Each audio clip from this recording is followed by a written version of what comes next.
Hi, I'm Ingrid Hahn. This is number 6 in the Historical Romance Appreciation video series, and today we are going to talk about swoon-worthy heroes. Okay, first let's catch up on some things I've been reading. Now, I've been reading Enchanted by Claire Delacroix, and it is from 1997, and you can feel that every step of the way.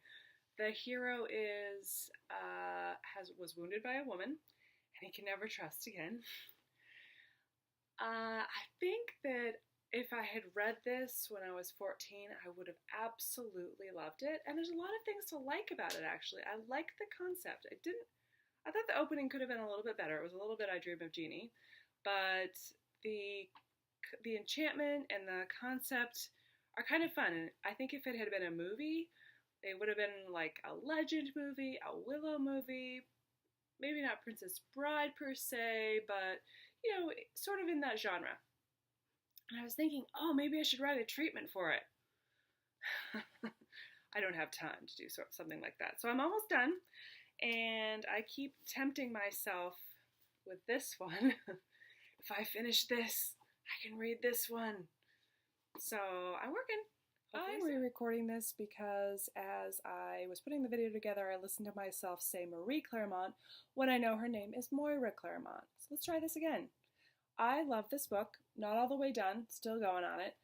I am so glad there are 2 more. She also writes as Eve Devon, I believe, and I will be getting those books.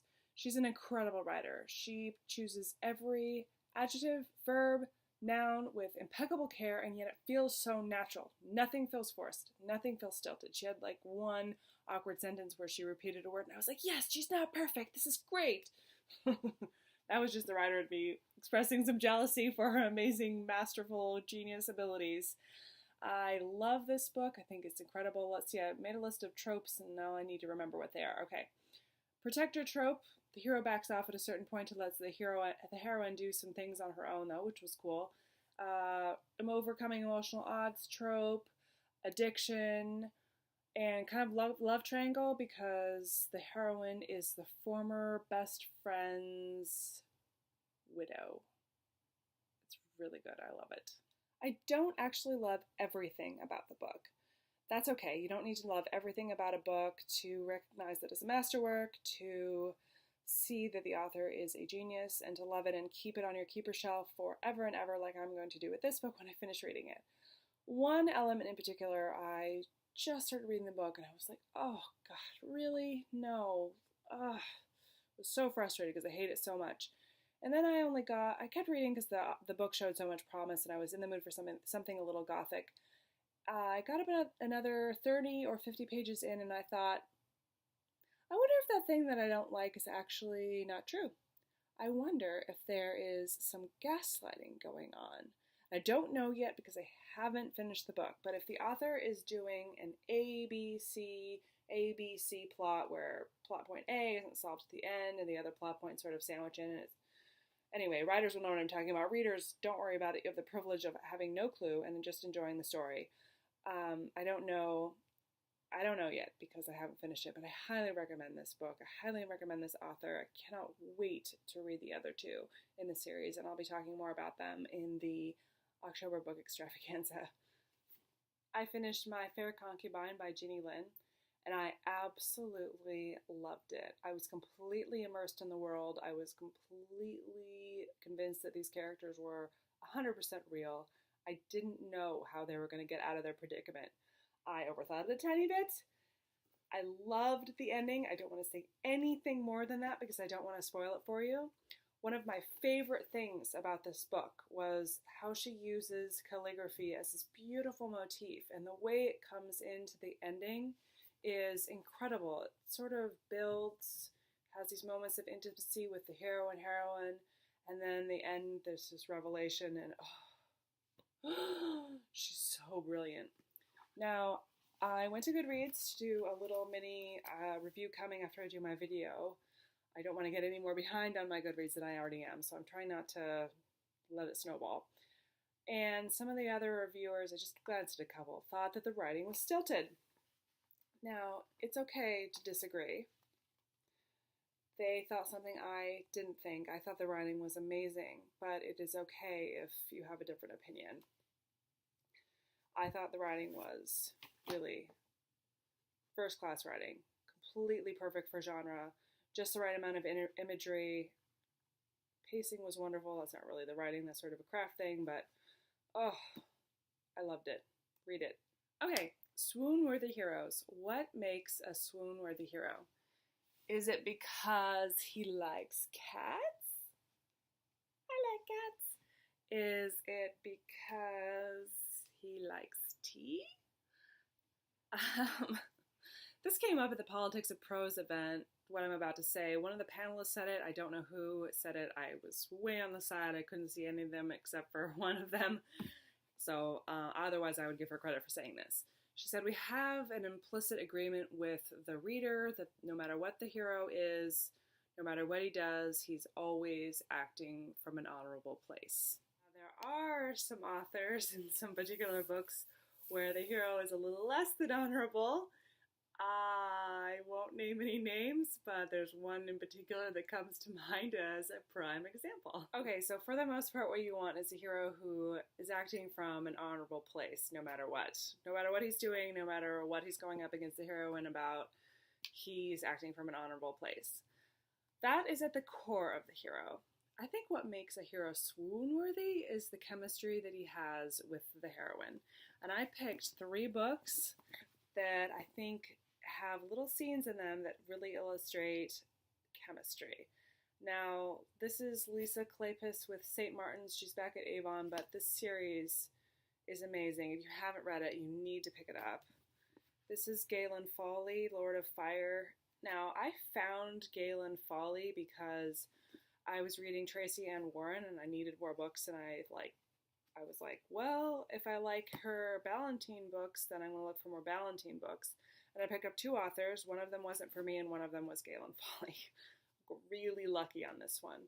And interestingly enough, I went to Borders looking for Lord of Ice because she had something on our website about, somebody asked a question about, why is the heroine always the most beautiful woman in the world? And she answered, well, I think she's always the most beautiful woman in the world for the hero. And she gave an example with Lord of Ice, and that enticed me, but the Borders didn't have it. So I bought this one, and I love it. It's amazing. I actually like it more than Lord of Ice. Interestingly enough, I didn't really want to pick it up, but oh, so nice when you do. And this is Sarah MacLean, Never Judge a Lady by Her Cover. This is Married by Morning by Lisa Kleypas. Some temptations, Leo decided hazily, should not be resisted, because they were so persistent that they would only keep returning time and again. Therefore, such temptations absolutely had to be yielded to. It was the only way to be rid of them. Damn it, he said regally. I'll do it, even knowing I'll be annihilated afterward. You'll do what? Marks asked, her eyes huge. This. And his mouth descended to hers. At last, every muscle in his body seemed to sigh. At last. The sensation was so pleasurable that for a moment Leo couldn't even move, just felt her mouth with his mouth. Sinking into the feeling, Leo let it take him. He stopped thinking altogether and did everything and anything he wanted, tugging at her upper lip and then her lower one, sealing their mouths together, touching his tongue to hers, playing with her. One kiss started before another had finished, a chain of erotic strokes and skims and nudges. The delight of it went through him, echoing in every vein and nerve. God help him, he ached for more. That's on page 12. So the next one I'm going to read from is Lord of Fire by Galen Foley. This one's a little older, 2001. Married by Morning is 2010. They're different writers, they're different types of books, they're from different eras, but they're both brilliant and amazing women, and their books are delicious. This is on page 67. You can tell the pacing's a little different right off. Oh God, she wanted him to kiss her. She closed her eyes, savoring the power of his large, deadly hand on her throat, even though she knew that every second of this indulgence was extremely dangerous. It was madness to encourage him, but his touch was so irresistibly gentle. When she dragged her eyes open again, the concentrated need in his angular face had intensified, neared the point of agony. Then there's a part I'm going to skip. You'll have to read it on your own. She swept her gaze back up to meet his. They stared at each other. Her breathing deepened with a savage rhythm as he began inching her hand lower, making her feel every exquisite plane and muscled ridge of his belly. Then they were interrupted, and she said, "You are bold, sir." I love this book, and I love Galen Foley. I love her so much. It was a little bit funny. Next up, Sarah MacLean. Never judge a lady by her cover. He sensed the shift in her, changed the topic. How did you know me? When we arrived, my brother pointed out the lions in the room. The lie came easily. He tilted his head. Those who are regal and important? Those who are lazy and dangerous. He laughed low and deep, the sound rippling through her. She did not like that either, though he seemed to catch her off guard, even as she was at her most guarded. I may be dangerous, Lady Georgiana, but I have never in my life been lazy. And then she wasn't off guard at all, but rather exceedingly comfortable. Tempted. He could not have meant the words to be so tempting, but damned if they weren't. Damned if they didn't make her want to flirt shamelessly with him and ask him to prove just how hard he would work for a reward. Damned if he didn't have the same effect on her that he did in her club when she was disguised and he was diverting. Okay, I don't know what I'm going to talk about next time, but I'm sure it's going to be awesome. I'm sure I'll think of something because I have a lot to say about books. For the October book extravaganza, I recommend you go out now and get the current issue of Bust magazine that is on the shelves to read the Don't Fear the Reaper article, because I have something planned for October that I can't wait to share with you, and that would be a really good place to lay some groundwork. Okay. Come on, baby. There you go.